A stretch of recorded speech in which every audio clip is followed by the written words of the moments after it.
en mi alma hoy. Jesús conmigo está, contento con su amor estoy, su dulce paz me da. Brilla el sol de Cristo en mi alma, cada día voy feliz así, su faz sonriente al contemplar, cuánto gozo siento en mi alma y melodías hoy, canciones a mi Rey. Feliz y libre en Cristo soy, y salvo por la fe. Brilla el sol de Cristo en mi alma, cada día voy feliz así, su faz sonriente al contemplar, cuánto gozo siento en mí. Paz plena tengo en mi alma hoy, pues Cristo me salvó. Mis hierros rotos quedan ya, Jesús me libertó. Brilla el sol de Cristo en mi alma, cada día voy feliz así, su faz sonriente al contemplar, cuánto gozo siento en mi alma hoy reina gratitud, y loores a Jesús, en su presencia hay virtud, hay gozo en su luz. Brilla el sol de Cristo en mi alma, cada día voy feliz así, su faz sonriente al contemplar, cuánto gozo siento en mí. Vamos a inclinar el rostro para orar. Oremos. Padre bendito que hemos en la altura de los cielos, Señor, estamos muy agradecidos, oh Dios, por este santo sábado que nos regala. Le suplicamos, Señor, que usted dirija en esta noche, especialmente a nuestro hermano David, que tiene el tema de hoy, oh Dios. Que nuestros corazones estén dispuestos a escuchar su mensaje y, oh Dios, y a ponerlo en práctica, oh Padre. Perdona nuestras faltas, mi Señor, y acompáñenos. En el nombre de Jesús, amén. Buenas noches, mi Bonilla. feliz, Bienvenido, mi hermano David. El tiempo Gracias. es suyo. Ok, muchas gracias. Sí, bueno, recapitulando como dejamos la semana pasada, ustedes saben que estamos hablando del el siglo XV ahorita, con Juan Hus. Y en estos momentos, bueno, para poner en contexto, recordemos que había un cisma en la iglesia, estaba dividida la iglesia católica y habían 3 papas que se disputaban el trono, ¿no? Aparte de eso, tenemos que se hizo un concilio en el cual se le ofreció a Juan Hus, ¿sí?, su asistencia para ser juzgado, pero con ciertos beneficios, por así decirlo. Tenía salvoconductos y demás, ¿no? Entonces, él se dirigía hacia ese concilio y se fue despidiendo de algunos de sus amigos. Ahí nos quedamos, ¿no? Iba despidiéndose de uno, iba despidiéndose de otro, y el último que se despidió fue de un sacerdote, que podemos ver en ese párrafo en que dicen: en otra carta que escribió a un sacerdote que se había convertido al evangelio, Hus habló con profunda humildad de sus propios errores, acusándose de haber sido afectado a llevar hermosos trajes y de haber perdido mucho tiempo en cosas frívolas. Añadía después estas conmovedoras amonestaciones: que tu espíritu se preocupe de la gloria de Dios y de la salvación de las almas, y no de las comodidades y bienes temporales. Cuídate de no adornar tu casa más que tu alma, y sobre todo cuida del edificio espiritual, Sé humilde y piadoso con los pobres. No gastes tu hacienda en banquetes. Si no, te perfeccionarás. Y no te abstienes de superfluidades. Temo que seas severamente castigado, como lo soy yo. Conoces mi doctrina, porque de ella te he instruido desde que eras niño. Es inútil, pues, que te escriba más, pero te ruego encarecidamente por la misericordia de nuestro Señor, que no imites en ninguna de las vanidades en que me has visto caer. En la cubierta de la carta añadió: te ruego mucho, amigo mío, que no rompas este sello, sino cuando tengas la seguridad de que yo haya muerto. ¿Sí? Ahí nos quedamos en la clase anterior. Entonces, para retomar, Eli, ¿me puedes ayudar con los 3 siguientes párrafos? ¿Ya todos están en contexto o algo se me pasó que alguien quiera añadir antes de que Eli dé lectura? No, entonces Eli, por favor. ¿Escuchas? ¿Me escuchas ahí? Hola. Sí. ¿Sí me escuchas? Ok. Ya, dice. En el curso de su viaje, vio Hus por todas partes señales de la propagación de sus doctrinas y de la buena acogida de que gozaba su causa. Las gentes se agolpaban para ir a su encuentro y en algunos pueblos los magistrados lo acompañaban por las calles. Al llegar a Constanza, a Hus se le aseguró completa libertad. Al salvoconducto del emperador se le agregó una garantía de protección personal por parte del Papa, pero esas solemnes y repetidas promesas de seguridad fueron violadas. Y pronto el reformador fue arrestado por orden del Papa y de los cardenales y encerrado en un inmundo calabozo. Más tarde fue transferido a un castillo feudal al otro lado del río, me imagino, donde se lo mantuvo preso, pero el Papa sacó poco provecho de su perfidia, pues pronto fue encerrado en la misma cárcel. Se le probó ante el concilio que además de homicidios, simonía y adulterio, era culpable de los delitos más viles, pecados que no se pueden mencionar. Así lo declaró el mismo concilio y finalmente fue despojado de la tiara y arrojado en prisión. También fueron destituidos los antipapas y se eligió a un nuevo pontífice. Aunque el mismo papa se había hecho culpable de crímenes mayores que aquellos de los que Hus había acusado a los sacerdotes y por los cuales exigía una reforma, el mismo concilio que degradara al pontífice procedió a destrozar al reformador. El encarcelamiento de Hus despertó gran indignación en Bohemia. Algunos nobles poderosos se dirigieron al concilio protestando enérgicamente contra este ultraje. El emperador, que de mala gana había consentido en que se violase su salvoconducto, se opuso a que se procediera contra él, pero los enemigos del reformador eran malévolos y resueltos. Apelaron a los prejuicios del emperador, a sus temores y a su celo por la iglesia. Le presentaron argumentos muy poderosos para convencerlo de que no había que guardar la palabra empeñada con herejes, ni con personas sospechosas de herejía, aun cuando estuvieran provistas de salvoconductos del emperador y de reyes. De este modo prevalecieron.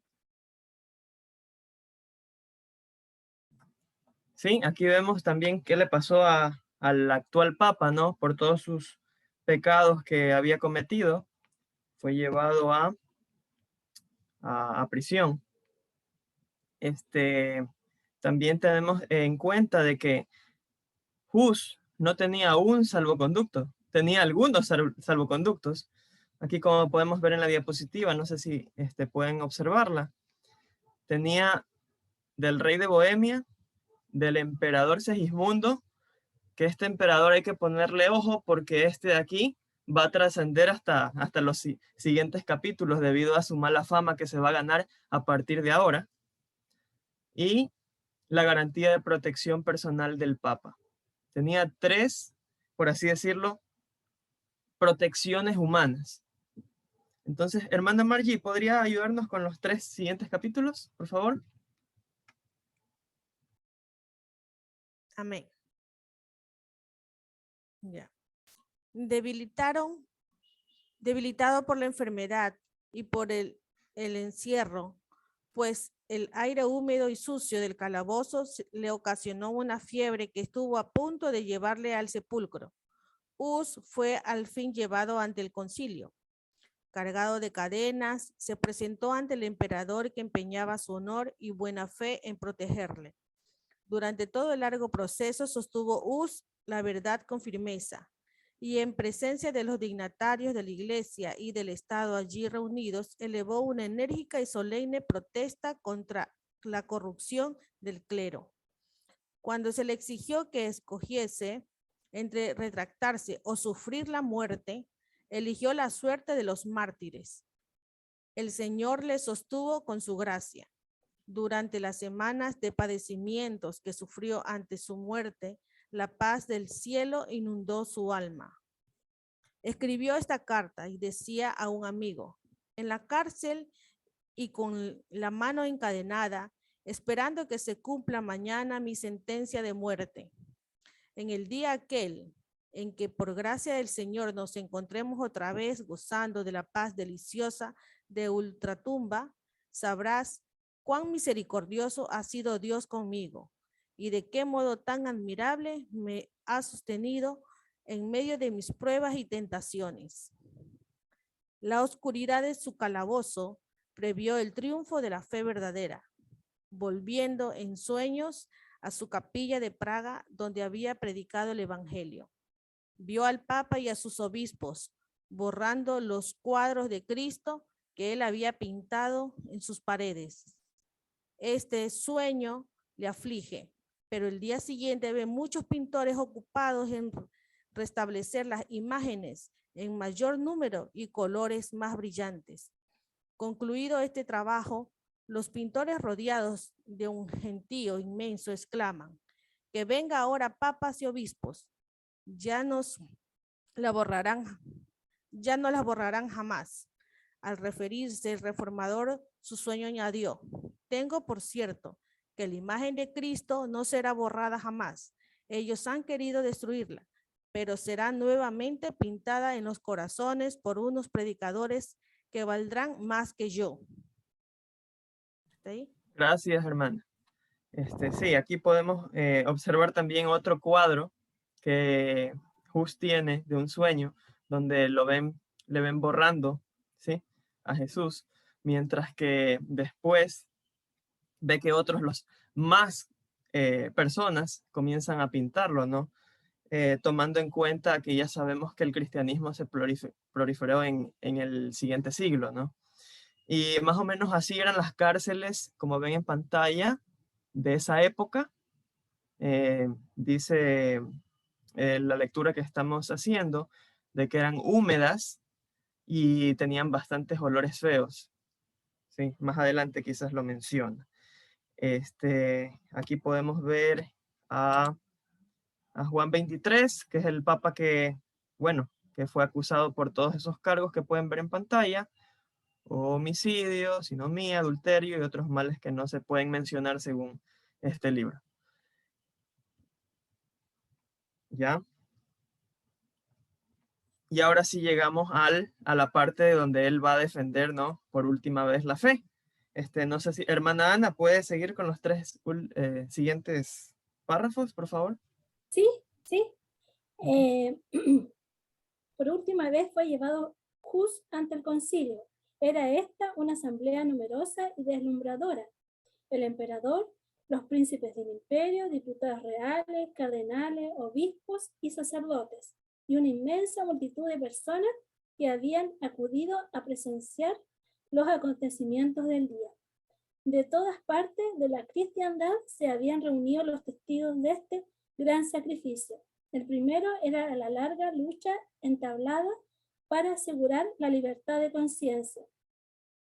Convocado para que manifestara su decisión final, Hus declaró que se negaba a jurar y fijando su penetrante mirada en el monarca que tan vergonzosamente violara la palabra empeñada, dijo: resolví de mi propia y libre voluntad comparecer ante este juicio, bajo la ley y la protección pública del emperador aquí presente. Un profundo rubor enrojeció el rostro de Segismundo al fijarse en él las miradas de todos los circunstantes.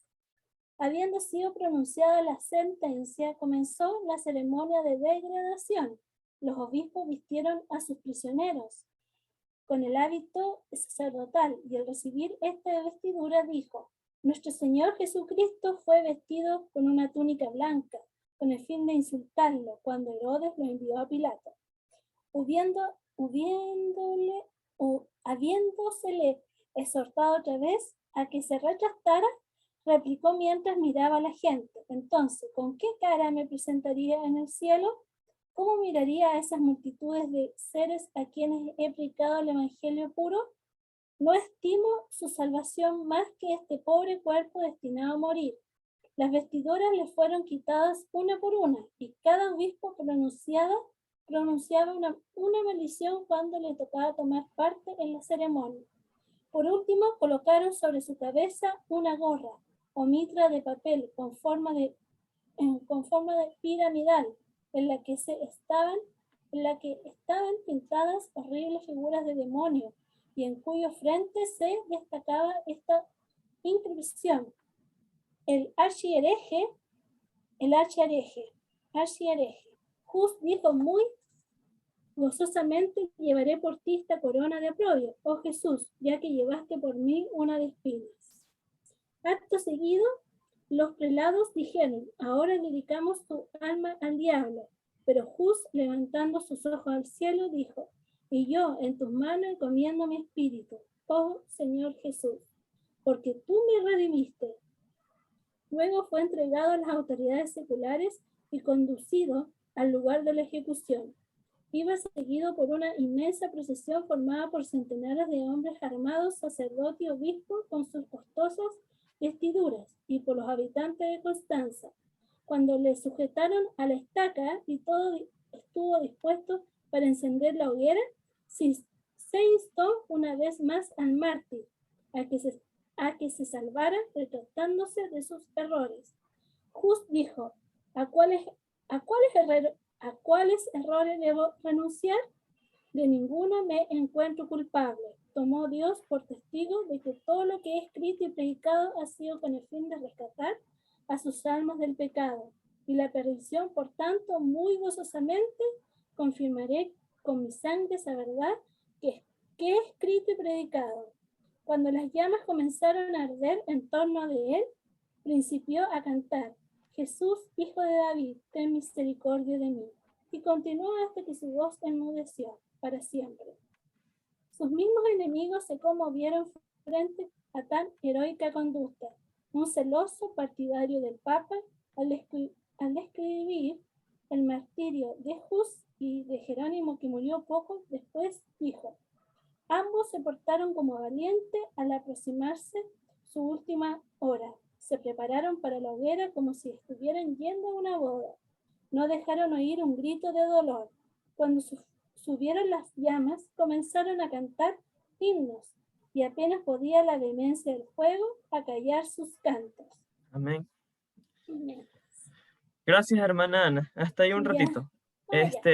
Sí, aquí vemos ya que lo condenan a Juan Hus, pero no sin antes hacer la trampa del papado, ¿no? Que es decirle que haga una declaración para salvar su vida, ¿no? Una declaración negativa acerca de lo que ha hecho.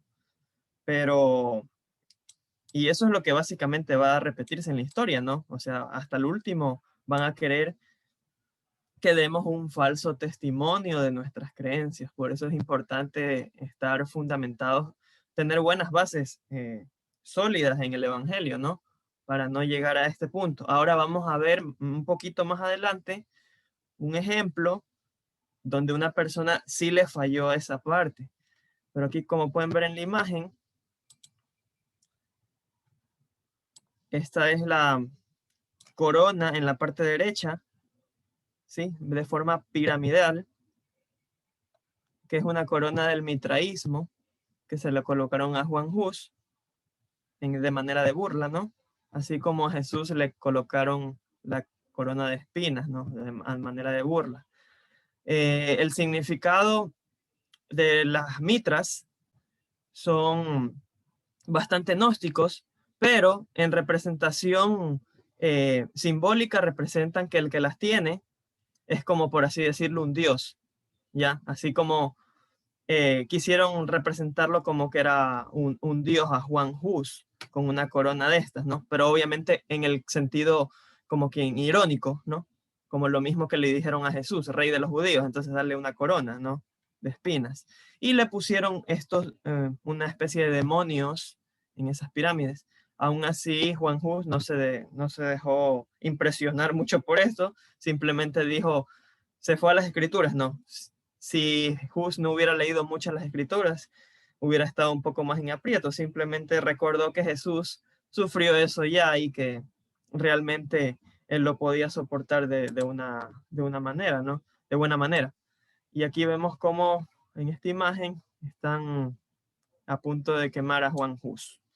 Entonces, hermana Fanny, ¿usted nos puede ayudar con las 3 siguientes párrafos que se quedó la hermana Ana? Por favor. Amén. Buenas noches, mis hermanos. Bueno, nos dice, el siguiente dice, cuando el cuerpo de Uz fue consumido por completo, recogieron sus cenizas, la mezclaron con la tierra donde yacía y las arrojaron al Rin, que las llevó hasta el océano. Sus perseguidores se figuraban en vano que habían arrancado de raíz las verdades que predicara. No soñaron que las cenizas que echaban al mar eran como semilla esparcida en todos los países del mundo y que en tierra aún desconocidas darían mucho fruto en testimonio por la verdad. La voz que había hablado en la sala del concilio de Constanza, que había despertado ecos que resonarían a través de las edades futuras. Uz ya no existía, pero las verdades por las cuales había muerto no podía parecer su ejemplo de fe y perseverancia iba a animar a las muchedumbres a mantenerse firme por la verdad frente al tormento y a la muerte. Su ejecución puso de manifiesto ante el mundo entero la pérfida crueldad de Roma. Los enemigos de la verdad, aunque sin saberlo, no hacían más que fomentar la causa en que en vano procuraban aniquilar. Una estaca más iba a levantarse en Constanza. La sangre de otro mártir iba a testificar por la misma verdad. Jerónimo, al decir adiós a Uz, cuando éste partiera para el concilio, le exhortó a ser valiente y firme, declarándole que si caía en algún peligro, él mismo volaría en su auxilio. Al saber que el reformador se hallaba encarcelado, el fiel discípulo se dispuso inmediatamente a cumplir su promesa. Salió para Constanza con un solo compañero y sin promoverse de salvoconducto. Al llegar a la ciudad se convenció de que solo había expuesto al peligro, sin que le fuera posible hacer nada para libertar a Uz. Huyó entonces, pero fue arrestado en el camino y devuelto a la ciudad, cargado de cadenas, bajo la custodia de una compañía de soldados. En su primera comparecencia ante el concilio, sus esfuerzos para contestar los cargos que le arrojaban, me malograban entre los gritos a la hoguera con él y a las llamas. Bonechose,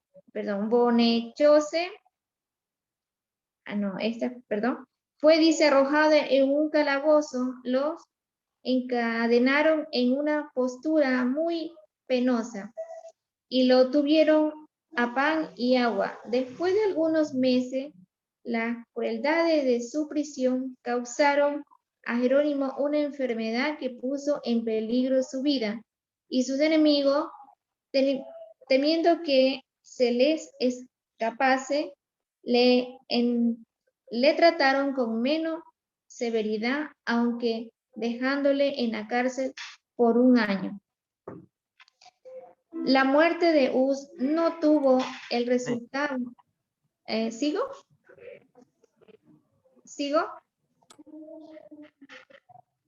¿Hola? Sí, ese último párrafo. Sí, ese último párrafo. Ya. La muerte de Uz no tuvo el resultado que esperaban los papistas. La violación del salvoconducto que le había sido dado al reformador levantó una tempestad de indignación, y como medio más seguro, el concilio resolvió que en vez de quemar a Jerónimo, se le obligaría, si posible fuese, a retractarse. Fue llevado ante el concilio y se la instó para que recogiera entre la retractación a la muerte de la hoguera.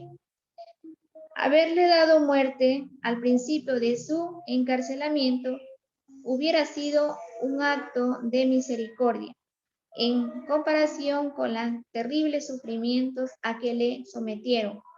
Pero después de esto, debilitando por su enfermedad y por los rigores de su prisión, detenido en aquellas mazmorras y sufriendo tortura y angustia, separado de sus amigos y heridos en el alma por la muerte de Uz, el ánimo de Jerónimo decayó, consistió en someterse al concilio. Se comprometió a herirse a la fe católica y aceptó el auto de la asamblea que condenaba a las doctrinas de Wycliffe y de Hus, aceptando, sin embargo, las santas verdades que ellos enseñaron. Amén. ¿Sigo? Amén. No, hasta ahí nomás, hermana. Amén. Muchas gracias. Bueno, aquí vemos que Jerónimo, al parecer, cedió ante la presión. Estuvo bastante tiempo encarcelado. Estuvo en condiciones que inclusive su salud fue afectada. Y decidió, bueno, traicionar la doctrina que enseñaban Wycliffe y Hus. Sin embargo, las santas verdades, condenaba sus doctrinas, pero aceptaba sus verdades. Era como una contradicción que él hacía ahí, o sea, para no 100% traicionarlos, ¿no? También vemos repetidas veces que en el caso de Hus, dice que fue quemado y después sus cenizas fueron mezcladas con tierra y echadas al río. Algo parecido con lo que pasó con Wycliffe, que Wycliffe había muerto de causas naturales, no es que lo habían matado los papas, pero le habían hecho lo mismo. Después de algunos años lo desenterraron. Esa era una práctica bastante humillante para los familiares de las personas muertas. Obviamente para el muerto no, porque sabemos que los muertos nada saben, pero para los familiares era bastante deshonroso. Entonces aquí le hicieron lo mismo a Hus, y retomando ya, Jerónimo aquí negó la fe, por así decirlo. Entonces el siguiente 3 párrafos, no sé si la hermana Sixta Pérez nos puede ayudar con los siguientes 3 párrafos, por favor.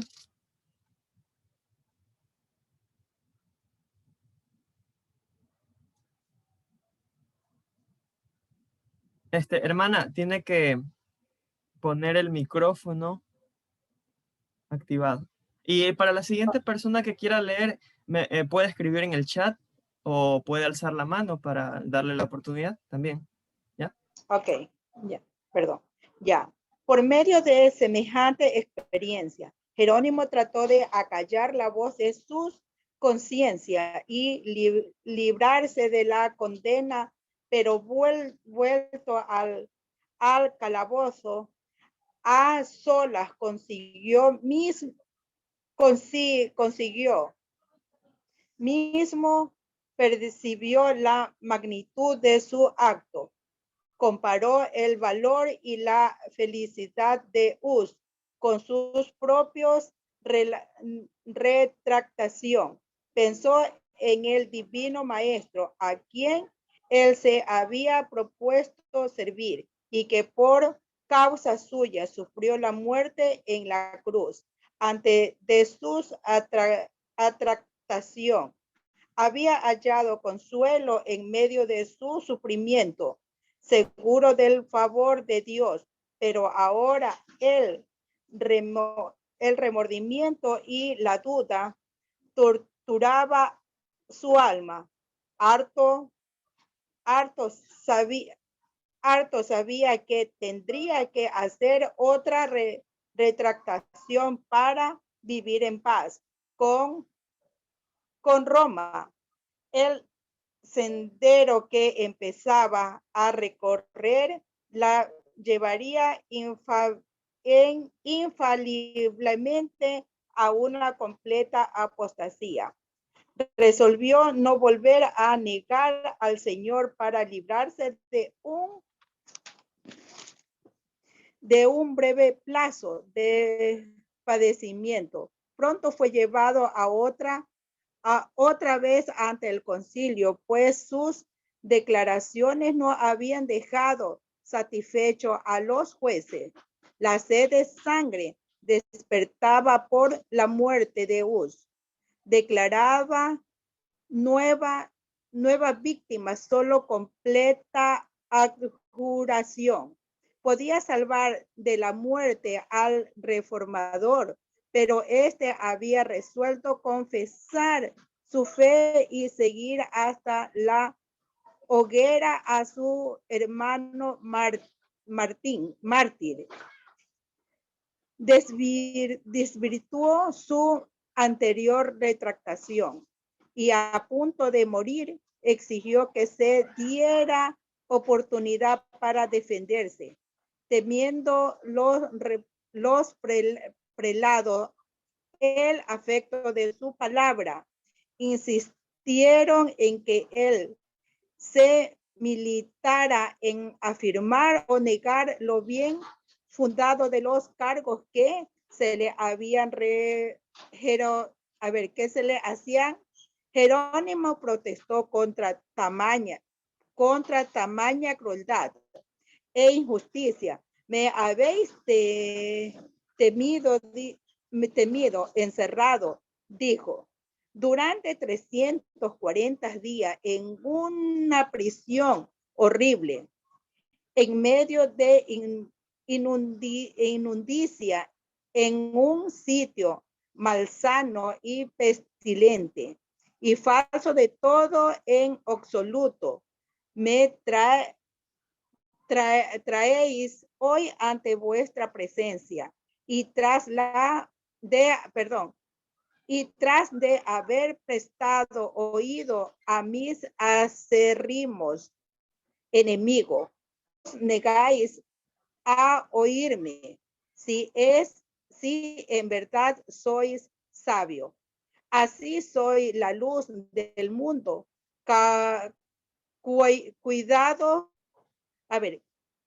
Cuidaos de pecar contra la justicia. En cuanto a mí, no soy más que un débil mortal. Mi vida es de poca importancia y cuando os exhortó a no dar una sentencia injusta, habló más por vosotros que por mí. Al fin de le concedieron a Jerónimo lo que pedía. Se arrodilló en presencia de sus jueces y pidió que el Espíritu Divino guiara su pensamiento y diese palabra para que nada de lo que iba a decir fuese contrario a la verdad. Indignó de su maestro. En aquel día se cumplió en su favor la promesa del Señor a los primeros discípulos. Seréis llevados ante el gobernador y reyes por mi causa. Cuando os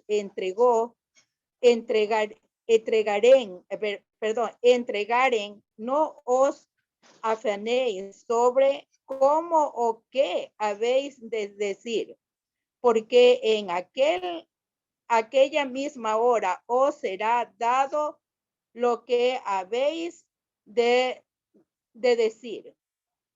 ¿Por qué no sois vosotros quienes habéis sido el espíritu de vuestro Padre,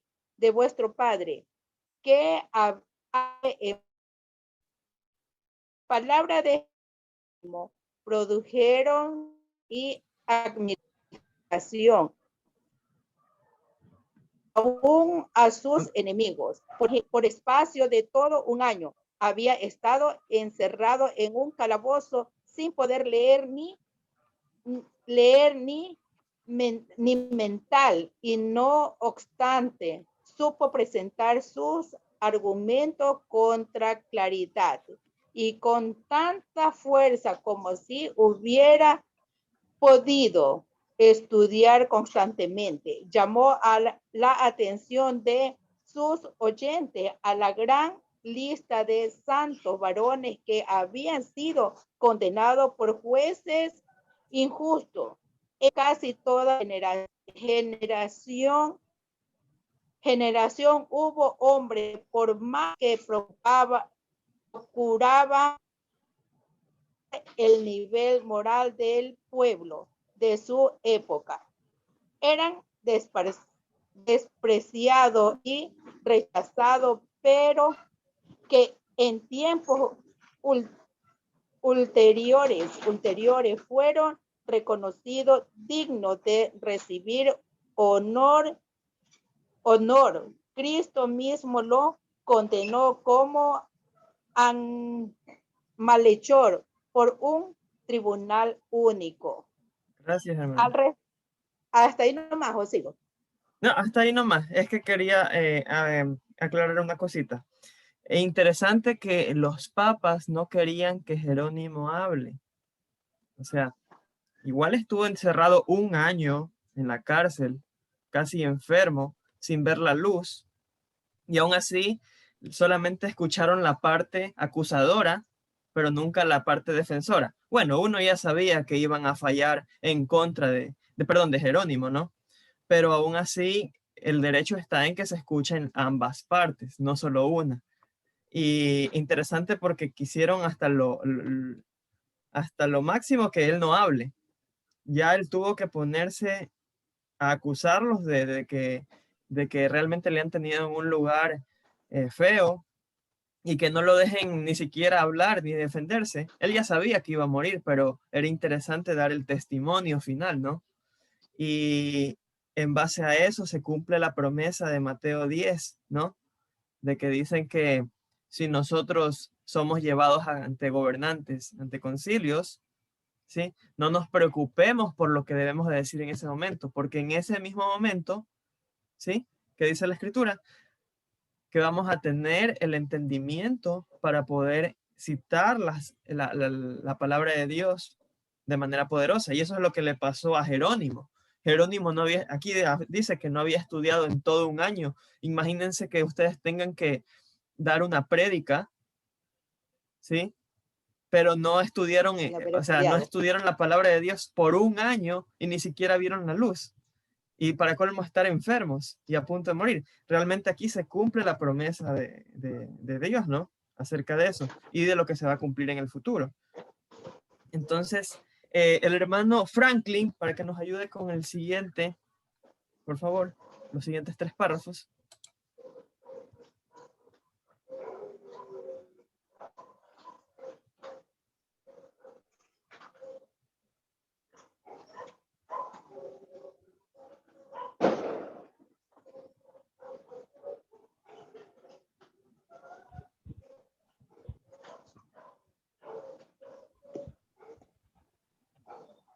Si no está listo todavía, podría ser la hermana Nelly y el Franklin lo dejamos para el siguiente párrafo.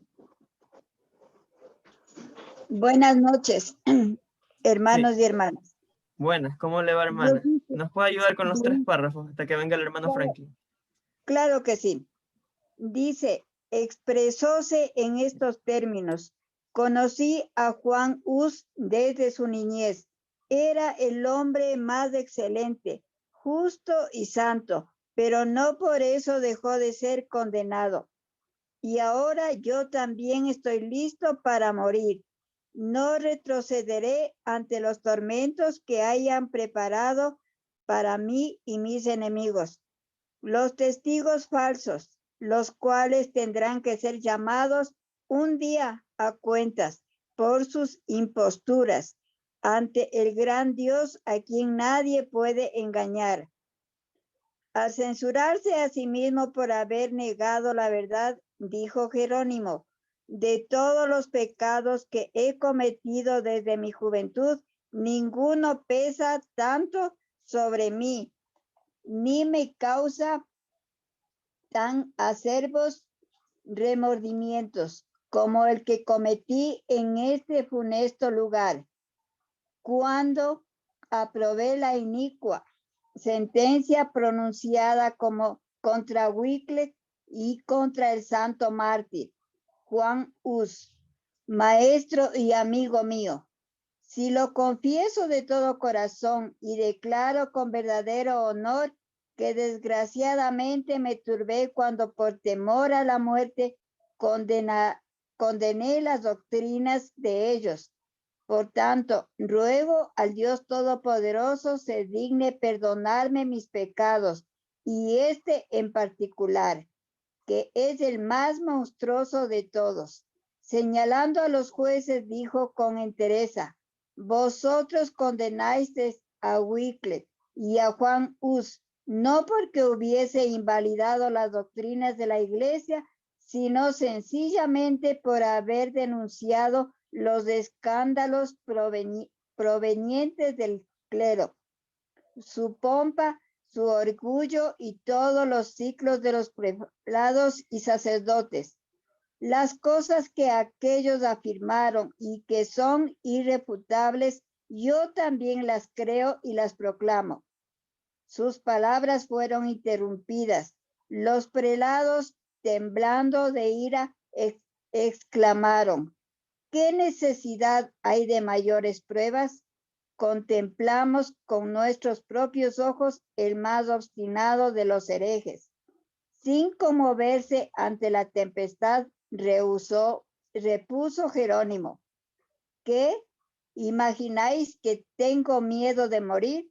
Por 1 año me habéis tenido encadenado, encerrado en un calabozo horrible, más espantoso que la misma muerte.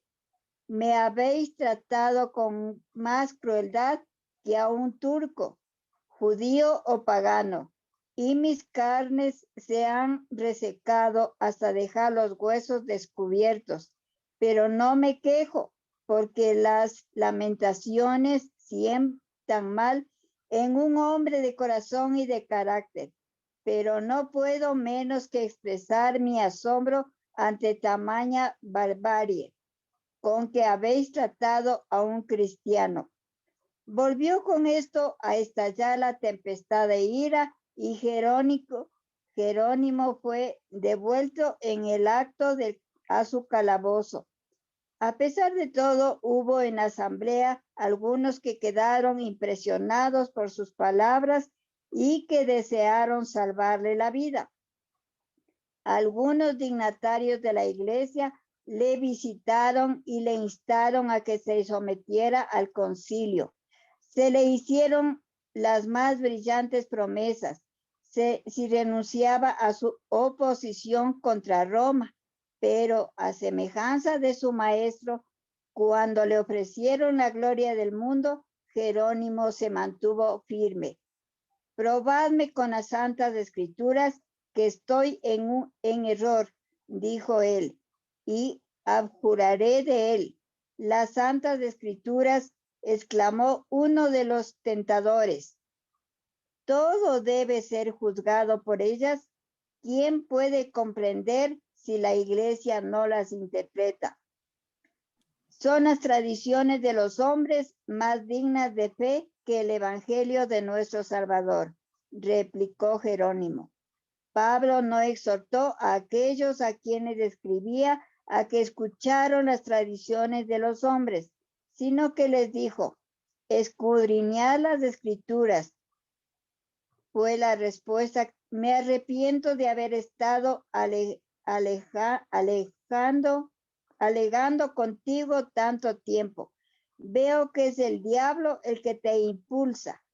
En breve se falló sentencia de muerte contra él.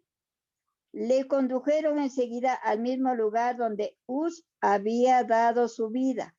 Fue al súplico cantando, iluminado el rostro de gozo y paz.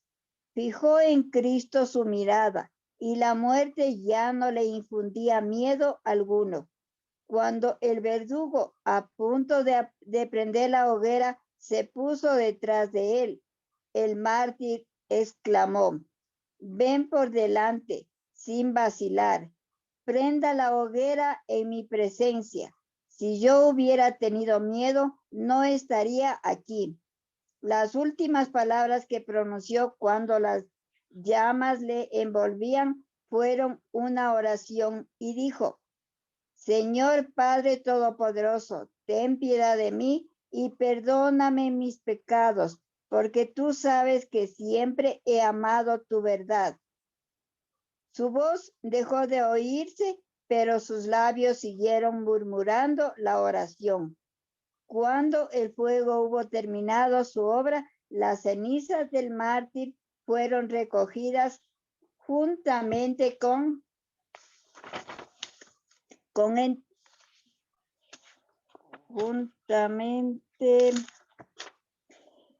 la tierra donde estaba esparcidas, y como las de Hus fueron arrojadas al Rin. Y murieron los fieles siervos que derramaron la luz de Dios, pero la luz de la verdad que proclamaron, la luz de su heroico ejemplo, no pudo extinguirse. Antes podían los hombres intentar hacer retroceder al sol en su carrera que apagar el alma de aquel día que vertía ya sus fulgores sobre el mundo. Gracias, hermano. ¿Hasta ahí nomás? Sí, hasta ahí nomás. Sí. Ya, Hermanos, obviamente hay algo peor que la muerte, ¿no? Que es haber vivido y negado a Cristo. Y de eso se dio cuenta aquí Jerónimo.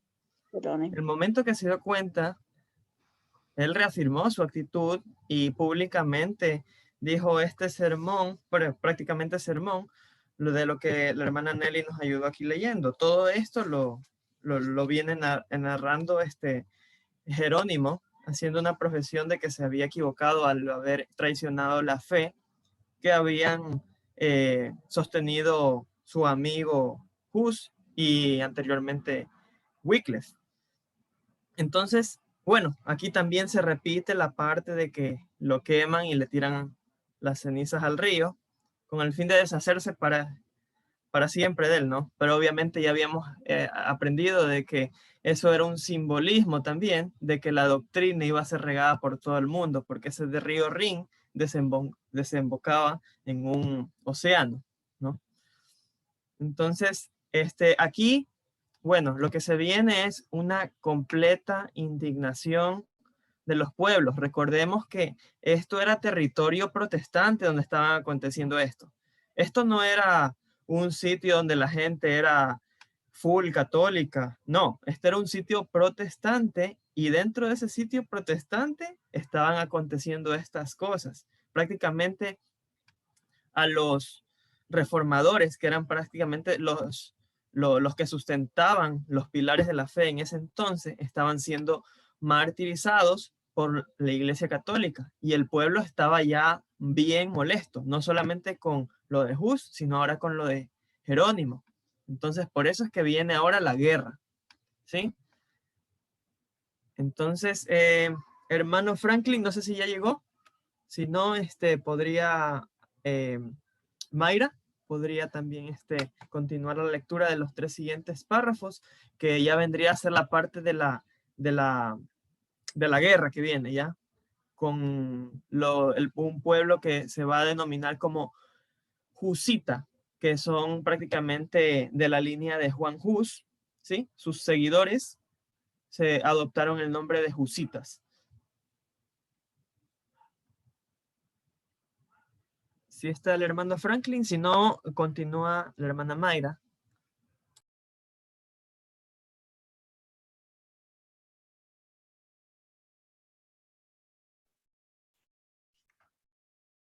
Le leo, hermano.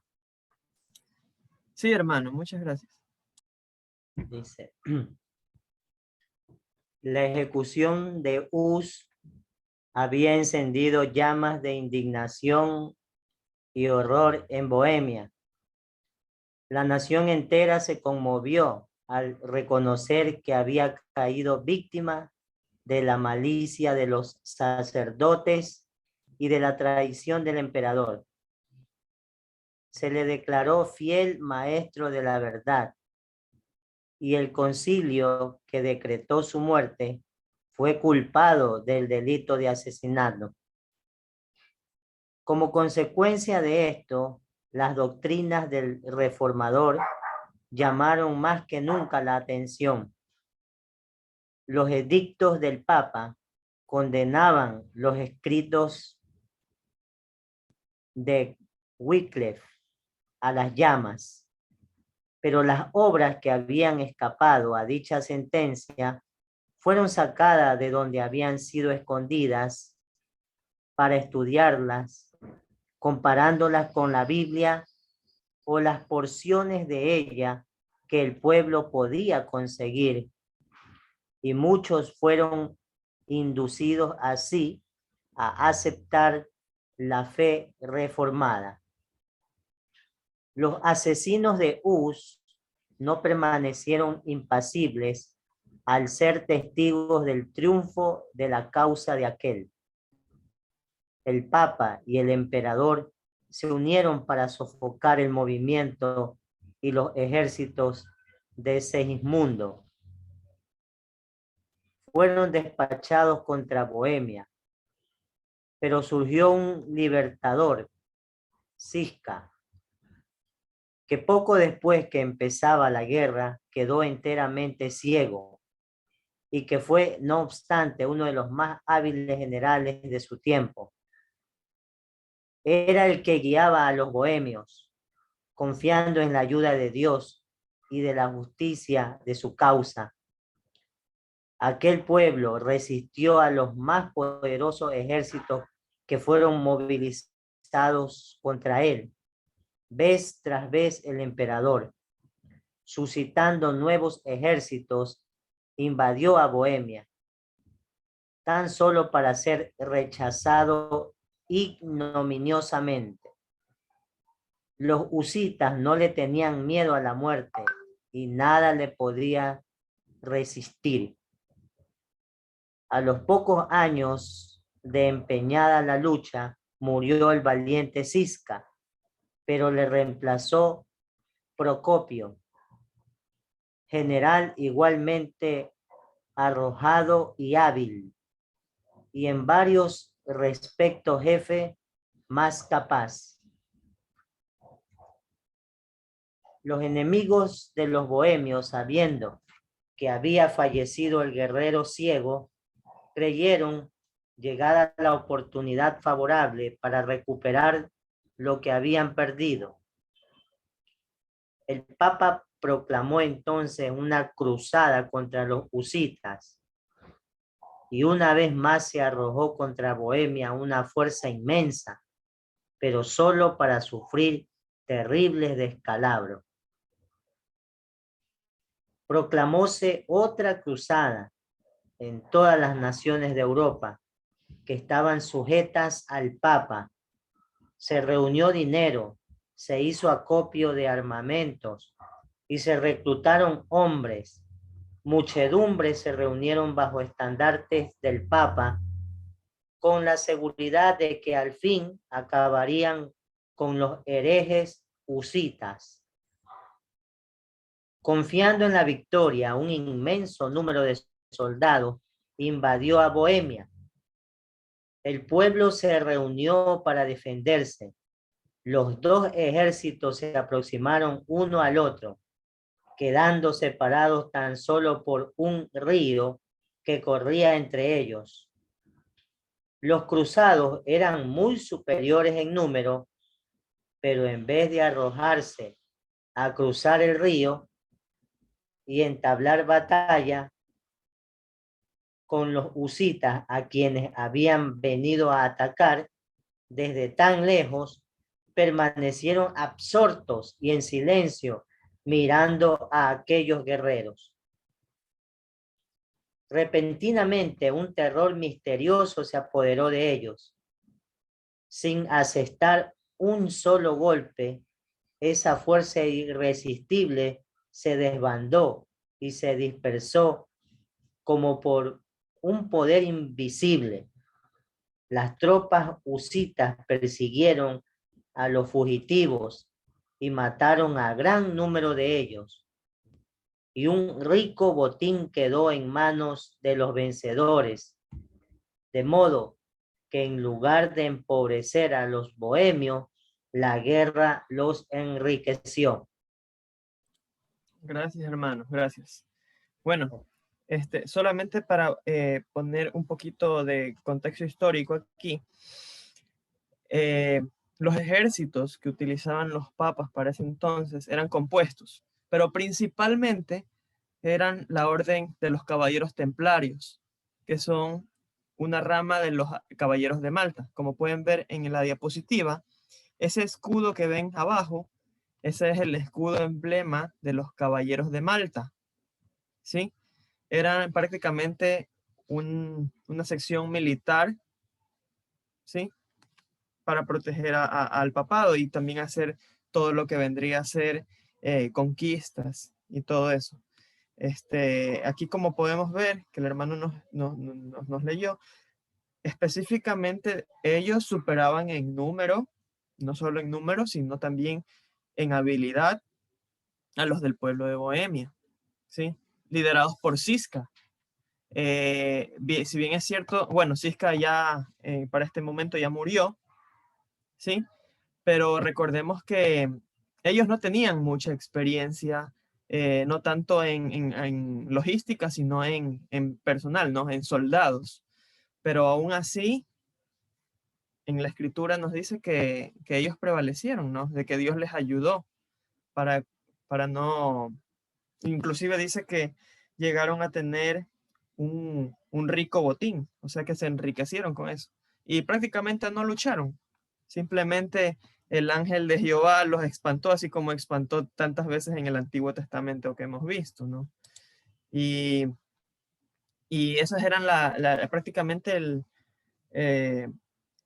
típico resultado, porque ya para este momento 2 invasiones habían sido hechos, ¿sí? Y ahora va a haber una tercera en el siguiente párrafo, para que nos ayude la familia Salazar con los 3 siguientes párrafos. Pero antes de que inicie, sí me gustaría preguntar, que ya son las 8:45, no sé si tenga más tiempo porque ya estamos terminando el capítulo. Hermana Margie. Yo creo que de una vez terminemos el capítulo. No sé, los Ya. hermanos. Si estamos con el tiempo. Está interesante. Sí, terminamos con el capítulo. Sí, porque ya falta poco. Sí, entonces, familia Salazar, si nos puede ayudar con los 3 siguientes párrafos. Buenas noches, feliz sábado, queridos hermanos. Buenas noches. Bien, seguimos. Dice, pocos años después, bajo un nuevo papa, se preparó otra cruzada. Como anteriormente se volvió a reclutar gente y a llegar medios de entre los países papales de Europa, se hicieron los más halagüeños ofrecimientos a los que quisiesen tomar parte en esta peligrosa empresa. Se daba indulgencia plenaria a los cruzados, aunque hubiesen cometido los más monstruosos crímenes. A los que murieron en la guerra se les aseguraba hermosa recompensa en el cielo, y a los que sobreviviesen cosecharían honores y riquezas en el campo de batalla. Así se logró reunir un inmenso ejército que cruzó la frontera y penetró en Bohemia. Las fuerzas husitas se retiraron ante el enemigo y atrajeron así a los invasores al interior del país, dejándoles creer que ya habían ganado la victoria. Finalmente, el ejército de Procopio se detuvo y, dando frente al enemigo, se adelantó al combate. Los cruzados descubrieron entonces su error y esperaron el ataque en sus reales. Al oír el ejército que se aproximaba contra ellos, y aún antes de que vinieran a los husitas, el pánico volvió a apoderarse de los cruzados. Los príncipes, los generales y los soldados rasos arrojaron sus armas, huyeron en todas direcciones. En vano el legado papal que guiaba la invasión se esforzó en reunir aquellas fuerzas aterrorizadas y dispersas. A pesar de su decididísimo empeño, él mismo se vio precisado a huir entre los fugitivos. La derrota fue completa y otra vez un inmenso botín cayó en manos de los vencedores. De esta manera, por segunda vez, un gran ejército, despachado por las más poderosas naciones de Europa, una hueste de valientes guerreros disciplinados y bien pertrechados, huyó sin asestar un solo golpe ante los defensores de una nación pequeña y débil.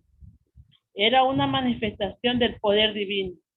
Los defensores de una nación pequeña y débil era una manifestación del poder divino, ante los defensores de una nación pequeña y débil. Era una manifestación del poder divino. Los invasores fueron heridos por un terror sobrenatural, el que anonadó los ejércitos de Faraón en el Mar Rojo, e hizo huir a los ejércitos de Madián ante Gedeón y los 300, y en una noche abatió la fuerza de los orgullosos asirios. Extendió una vez más su mano para destruir el poder del opresor. Allí se sobresaltaron de pavor donde no había miedo, porque Dios ha esparcido los huesos del que asentó campo contra ti. Los avergonzaste porque Dios los desechó. Hermana, le interrumpo un ratito solamente para recordarles que ahorita están siendo destruidos por tercera vez. Ahora, ¿por qué será que ellos estaban tan dispuestos a pelear contra ellos? Si realmente eran una fuerza menor a la cual estaban atacando. Es solamente una intervención divina, gracias a Dios, que no pudieron destruirlos. Pero recordemos que en el mismo párrafo que leyó mi hermana, que es bien largo, nos está diciendo de que ellos estaban interesados en la parte económica, debido a que se les daban indulgencias, perdón de pecados pasados y de los posteriores. Aparte, si se morían en la guerra, se les condecoraba con tesoros en el cielo, supuestamente. Y los que sobrevivían se hacían terratenientes de grandes porciones de tierra. Entonces, ¿será que eso ha cambiado hoy en día? Que hoy ya no hay indulgencias. Aquí podemos ver documentos actuales, ¿sí? Que por el coronavirus, ahora hay, bueno, indulgencias más actualizadas, ¿no? Que se pueden hacer seguir ciertos pasos para recibir una indulgencia, porque ya en ese momento no se podía hacer la física. Entonces, sí, eso se ha trasladado hasta el día de hoy, no es que ha cambiado eso, sigue habiendo indulgencias. Entonces, disculpe que la interrumpí, hermana, solamente era para poder poner en contexto acerca de por qué estaban motivados los ejércitos, tantos ejércitos, en atacar a este pueblo, ¿no? Ya, continuamos. Los caudillos papales desesperaron de conseguir nada por la fuerza y se resolvieron a usar la diplomacia. Se adoptó una transigencia que, aparentando conceder a los bohemios libertad de conciencia, los entregaba al poder de Roma. Los bohemios habían especificado 4 puntos como condición para hacer la paz con Roma, a saber, la predicación libre de la Biblia, el derecho de toda la iglesia a participar de los elementos del pan y vino en la comunión y el uso de su idioma nativo en el culto divino, la exclusión del clero de los cargos y autoridades seculares y en casos de crímenes, su sumisión y la jurisdicción de las cortes civiles que tendrían acción sobre clérigos y laicos. Al fin, las autoridades papales convinieron en aceptar los 4 artículos de los husitas, pero estipularon que el derecho de explicarlos, es decir, de determinar su exacto significado, pertenecía al concilio o, en otras palabras, el papa y el emperador. Disculpe, hermana, que le interrumpa ahorita igualmente. Es que esta parte es bien importante. Y decir que, bueno, por la paz, ¿sí? Que instaban los papas, ya que no pudieron ganar por guerras, querían ganarlo por diplomacia, dice aquí el texto. Entonces, bueno, los husitas pusieron en condición cuatro cosas, ¿no? La primera, que la Biblia, ¿sí? Pueda ser predicada. Segundo, que puedan participar del pan y el vino. Tercero, que la Biblia y las escrituras y los cultos sean predicados en el idioma de ellos, en ese caso el checo. Y por cuarto, de que se retiren de todo puesto secular, todo puesto político a la iglesia, que salgan de ahí todos. Entonces, parecen buenos términos, o sea, yo lo veo como unos buenos términos, pero nosotros tenemos que aprender de los errores de ellos. Nunca confiar en un poder que está abiertamente teniendo oposición y que las escrituras nos dicen que no nos relacionemos. Por eso es que nosotros no debemos relacionarnos no con el individuo, sino con la organización. Organizacionalmente no podemos tener términos con la Iglesia Católica. Está en la historia. Miren qué le pasó a Hus con sus 3 salvoconductos. Eso no es de fiar. Les digo esto porque obviamente eso es lo que se viene. Cuando venga la ley dominical, ¿sí?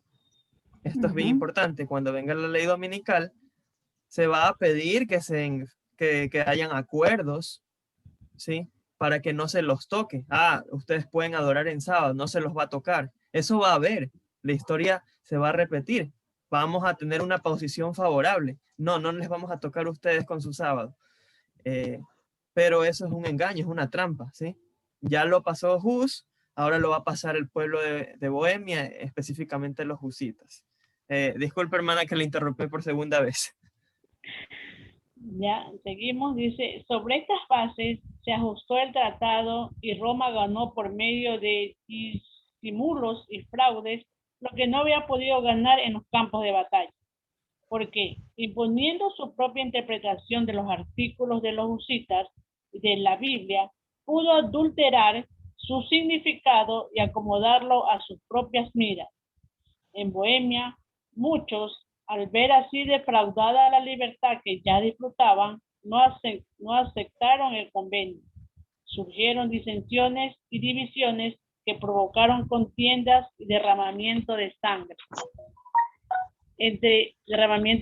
entre ellos mismos. En esta lucha sucumbió el noble Procopio y con él sucumbieron también las libertades de Bohemia.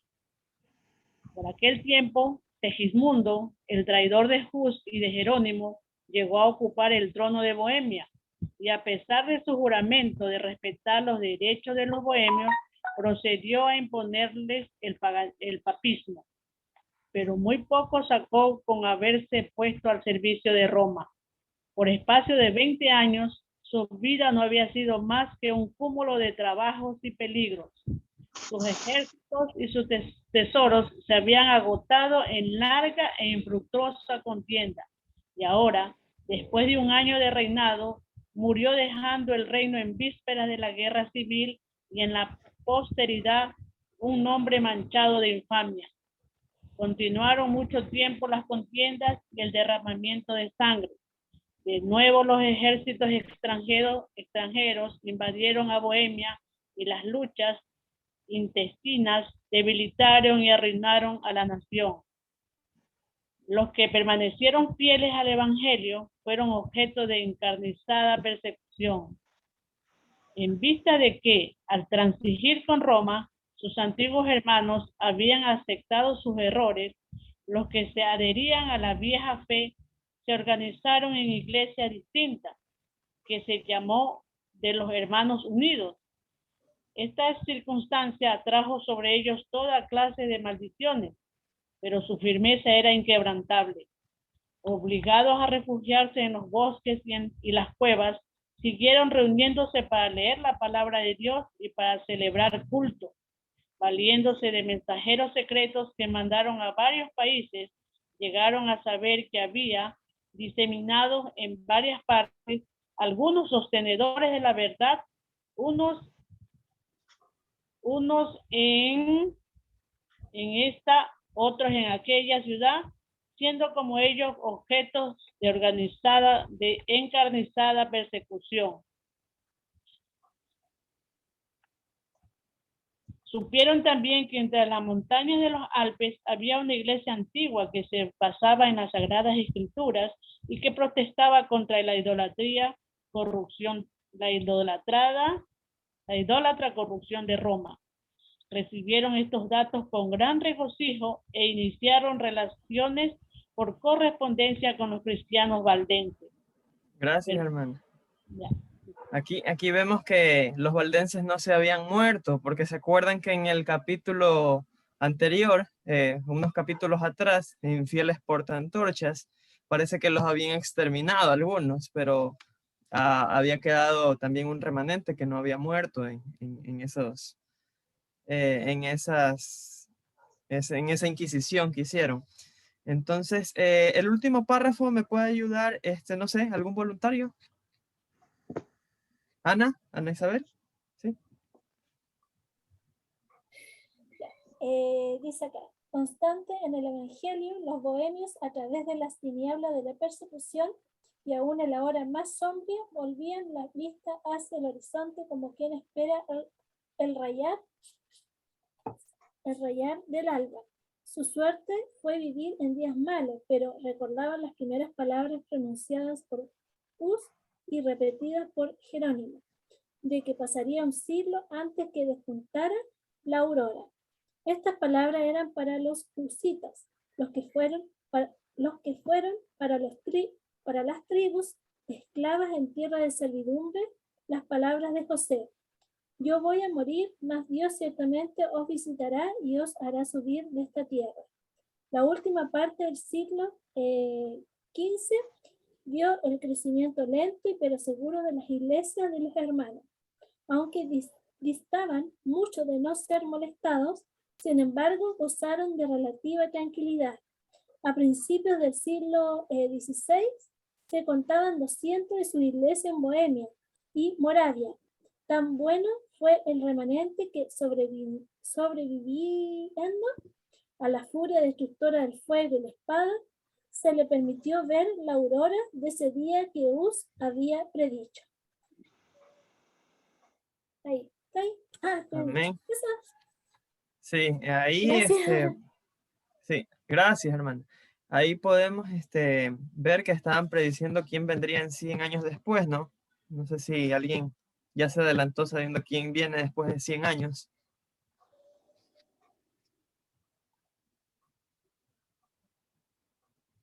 Bueno, en 100 años después vienen la clavada de las 95 tesis por Martín Lutero, y a partir del siguiente capítulo vamos a leer acerca de eso, tomando en cuenta de que a partir de este capítulo, o sea, hasta este capítulo viene cronología, pero a partir del siguiente capítulo la cronología se pone en pausa debido a que muchos reformadores se van levantando. Sí, eso tener en cuenta para no confundirse con los eventos y con las fechas. Hasta este momento, hasta este capítulo, llegamos a un punto donde iba linealmente la cronología. Pero a partir del siguiente capítulo, cuando se levanta Lutero, no se levanta solo él, sino que se levanta Zunclio, se levanta Calvino, se levantan algunos, pero al mismo tiempo. No es que pasaron 50 años, 100 años después, no. Por eso se refiere a que en 100 años se despertará la aurora, debido a que todos estos reformadores comienzan a tener fuerza, no solamente ellos, sino también los príncipes que vienen. Entonces, eso es lo que se refiere aquí Hus y Jerónimo acerca de lo que vendría el siguiente siglo. Y también en el capítulo de Wycliffe, también un anciano justamente testifica de que vendría uno, ¿sí? De que no podrían acallar.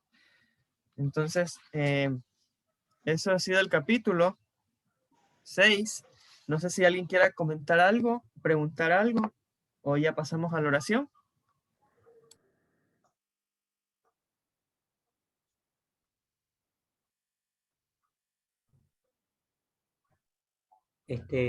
Buenas noches. Yo, lo único que una, me hizo pensar que cuando estábamos leyendo este capítulo, me hizo recordarme, mejor dicho, a los apóstoles, ¿no? Que sufrieron los mismos, como estos mismos inconvenientes, estragos, persecución, maltrato, humillación, como Juan el discípulo amado, como el apóstol Pablo, como Pedro, ¿no? Que cada uno también estuvo en la cárcel, unos se enfrentaron en ese entonces a aquella asamblea, aquellos sacerdotes, ¿no? Y que Dios siempre le dio la sabiduría, y como ellos estaban empoderados en la palabra, o sea, no tenían temor, ¿no? De sorprenderse. Y también cuando íbamos leyéndome, que ya casi lo leyó la hermana Birna, cuando yo estaba leyendo antes que ella, me acordaba del ejército asirio, que fue humillado, ¿no? Cuando 185,000 por un solo ángel que acabó en una noche, ¿no? Y que esos hombres que tal vez en la ignorancia, los husitas, en la ignorancia de lo que es estrategia para poderse enfrentar a un ejército, o sea, la inteligencia militar que lo tenían supuestamente los que estaban con el Papa, ¿no? Y que no podían con un ejército que estaba, digamos, que Dios sabía que los protegía porque sabían que estaban defendiendo una verdad, y tal vez se me vino a la mente ahorita, tal vez también en el tiempo que a nosotros nos estén acusando, nos estén matando, tal vez surgirá un ejército también que nos va a defender, ¿no? No sé, solamente estoy diciendo algo que se me vino a la mente, tal vez no, tal vez sí, ¿no? Porque a pesar que a Dios no es un Dios que llama a la guerra, ¿no? Pero hay veces, mire, que surgió estos husitas, pero defendiendo una verdad, sin embargo, tuvo la bendición de ellos ser protegidos. Eso es, hermano, que yo quería dar un pequeño aporte que he aprendido el día de hoy. Gracias. Así es, hermano. Bueno, como podemos ver en los relatos bíblicos, Dios siempre tiene su manera particular de cuando desea liberar su pueblo, hacerlo a veces de maneras muy, muy distintas, ¿no? O sea, hemos visto bastantes formas en que Dios ha librado a su pueblo de situaciones bastante comprometedoras. Siempre hemos visto el relato del Éxodo, ¿sí? Como algo súper majestuoso, ¿no? Ellos estaban acorralados en esas aguas. Asimismo, cuando David baja a pelear contra Goliat, todo el mundo veía que era un suicidio, ¿no? O sea, decían, ese gigante contra ese pequeño, eso es un suicidio. Mientras que espiritualmente, la visión espiritual, poniéndose en los lentes espiritual, como David estaba con Dios, espiritualmente uno se da cuenta de que Goliat era el que estaba en peligro, ¿no? Porque se estaba enfrentando con David, que estaba con Jehová, ¿no? Entonces, realmente lo que ve el hombre no es lo que ve Dios. Entonces, no se sabe cómo vamos a ser librados. Sabemos que muchos van a ser mártires, pero también sabemos que muchos van a ser librados. Eso depende de la sabiduría de Dios. Para ser librados, ojo con esto, debemos ser parte de los 144,000, que son sin manchas. Son de esos cristianos que vendrán, los cuales no tendrán ningún tipo de atadura en la lengua para llamar al pecado por su nombre. Son personas que realmente están caminando en santidad como caminó Enoc. Para ese evento, falta que nosotros nos preparemos. Ninguno estaría listo todavía, pero se promete que va a venir el Espíritu Santo para, para sellar a estos 144,000. Los que no son sellados, hay ciertos que no van a ser sellados, que aún así van a ser salvos, pero por muerte. ¿Por qué? Porque el sello es una distinción de una persona que va a recibir a Dios vivo. En la doctrina que nosotros podemos estudiar en la Biblia, nos damos cuenta que los 144,000 no mueren, como dijo el hermano. Van a ser librados todos. Ninguno de los 144,000 va a perecer, porque el periodo de los 144,000 va a ser la aflicción de Jacob. Ellos van a estar esperando mientras van cayendo las plagas, una plaga tras otra, pero ninguna plaga les va a topar. Ellos no van a poder ser mártires debido a que la puerta de la gracia se cierra. Para Dios, Dios protege a sus hijos. Si hay mártires es porque la gracia de Dios todavía está abierta, ¿sí? El periodo de gracia, de arrepentimiento, y por ese testimonio de muerte pueden proceder otros al arrepentimiento. Pero cuando la puerta de la gracia se cierra, no hay motivo por qué Dios nos haga pasar por la muerte. Se promete que los 144,000 son los que van a ascender al cielo, pero sí van a haber mártires que no van a ser los 144,000, que igualmente van a morir por profesar su fe. Es un tema bastante amplio, pero sí, realmente no sabemos cómo vamos a ser librados si somos parte de los 144,000. Pero Dios tiene bastantes formas. Jesús se teletransportó, ¿sí? Lo teletransportaron unos ángeles. Tenemos bastantes maneras de que Dios ha librado a sus hijos. Pero ciertos no se van a ser librados, pero eso ya queda en las manos de Dios. Recordemos que los 144,000 son personas que no solamente caminan con Dios, sino que están listos para aguantar el periodo de persecución que va a ser cual nunca hubo. Mentalmente van a estar bien estables para poder pasar ese periodo. Inclusive es misericordia de Dios, sabiendo de que mucha gente somos a veces un poco más débiles y no tenemos esa debilidad superada. Dios va a llamarnos al descanso para que no pasemos padecimientos que vayamos a realmente pasarlas mal. Eso está escrito en los escritos de Elena G. White. No sé si eso responde a la pregunta, hermano. Hermano David, un interrogante tengo yo. Por ejemplo, cuando en ese momento que supuestamente habían ya acordado con el pueblo en bien, digamos, en bienestar, habían acordado que sí les iban a dejar predicar la palabra en su idioma, iban a compartir el pan y el vino. Entonces ahí algo que usted dijo que esos acuerdos aparentemente eran buenos, pero igualmente fueron perseguidos y ahora cómo nosotros lo podemos aplicar ahora, porque ahora en la actualidad se han reunido todos los líderes de las religiones, ¿verdad? Y con Francisco, ya supuestamente hacer también acuerdos y la paz y todo. Ahora, ¿cómo lo podemos aplicar ahí? Bueno, nada de lo que podemos escuchar, ¿sí? De garantías en cuanto a líderes mundiales podemos confiar.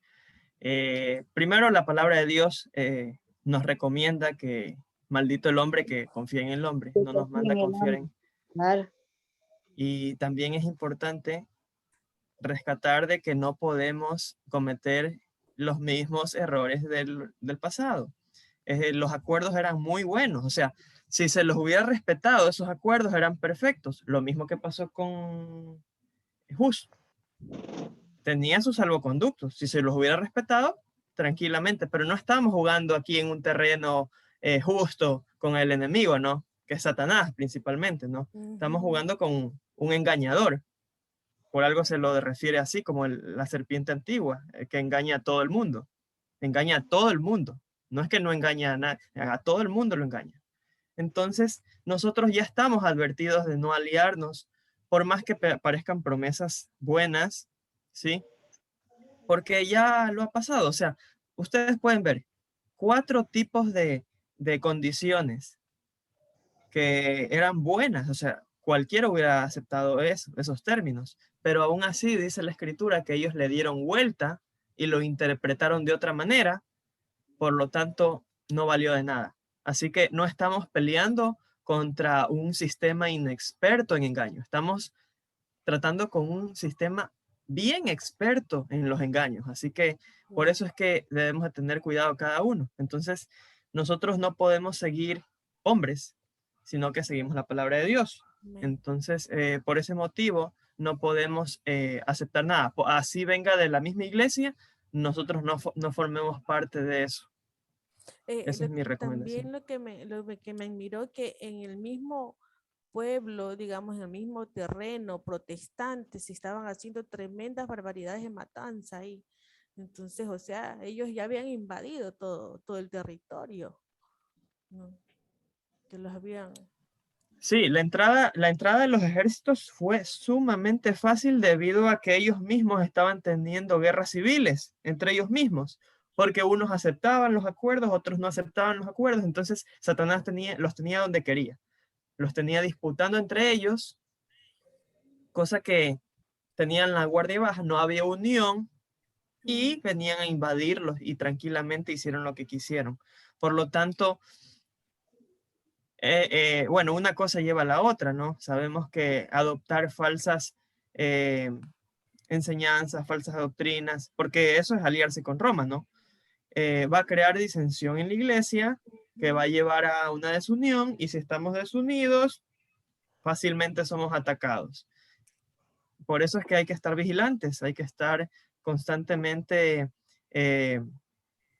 hablándonos unos a otros, o sea, con amor, cualquier cosa se puede pasar, ¿no? Pero de todas formas, la apostasía no debe ser aceptada en la iglesia de Dios. Entonces, es por eso que es importante que hablemos con nuestros dirigentes si vemos alguna cosa mal. Son precauciones que Dios mismo nos manda, sed vigilantes. Lo que yo hasta ahorita veo es que siempre está Dios con su pueblo, o sea, no nos abandona.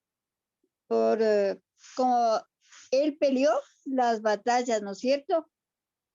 Y vemos que Él está siempre acompañándonos, siempre está con su pueblo.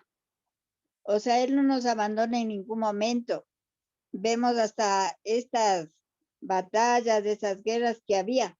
Entonces, como Él nos dice en su palabra, ¿no? Yo estaré contigo, dice. Entonces, siempre vamos a estar Él nos va a proteger, así como les cuidaba a los israelitas, ¿no? Él les protegía de todas maneras. Entonces, yo pienso, ¿no? Y sacando conclusión, bueno, para mí, digo que Él nunca nos va a dejar, solamente debemos de estar atentos a todas las cosas que van a suceder, porque siempre se repite, ¿no? Lo de antes pasa los tiempos de ahora, sino que claro, en diferentes situaciones nomás, pero siempre vamos a estar perseguidos, así como fueron los hombres de antes, y estar firmes, ¿no? O sea, por ejemplo, estar apercibidos, de estar aprendiendo más de su palabra, para que a veces vienen vientos fuertes que nos puede llevar, ¿no? Pero por lo tanto pedir mucho a Dios para que Él nos dé la sabiduría necesaria. Eso, mis queridos hermanos. Amén, hermana. Sí, así es. Amén. El pueblo de Amén. Dios, el pueblo de Dios siempre será perseguido. Inclusive, de tarea pueden leer los 2 últimos párrafos del capítulo 2, que tiene bastante connotación de lo que lo que acaba de hablar la hermana Nelly. Entonces, con eso oremos, ¿sí? Inclinemos el Claro. rostro para orar. Padre amado, te damos las gracias, Señor, porque las cosas espirituales, Señor, las hemos discernido espiritualmente. Te pedimos, Señor, que se queden en nuestro ser, que podemos, Señor, salir de esta reunión conociendo más de la historia para no volver a repetir los errores del pasado. Ayúdanos, Señor, a ser bastante diligentes y poder notar los tiempos en los que estamos viviendo. Saber de que las cosas parece que han cambiado, pero realmente son las mismas. Los mismos problemas que tuvieron en el pasado son los mismos problemas que tenemos ahora, pero disfrazados. Ayúdanos a poder tener esa lupa espiritual para poder analizar toda situación, Señor, y estar siempre precavidos. Esto te pedimos, Señor, dándote gracias por este nuevo sábado que estamos viviendo, que nos das la oportunidad, Señor, de, si es posible, mañana poder ir al Santo Templo. En el nombre de Jesús. Amén. Amén.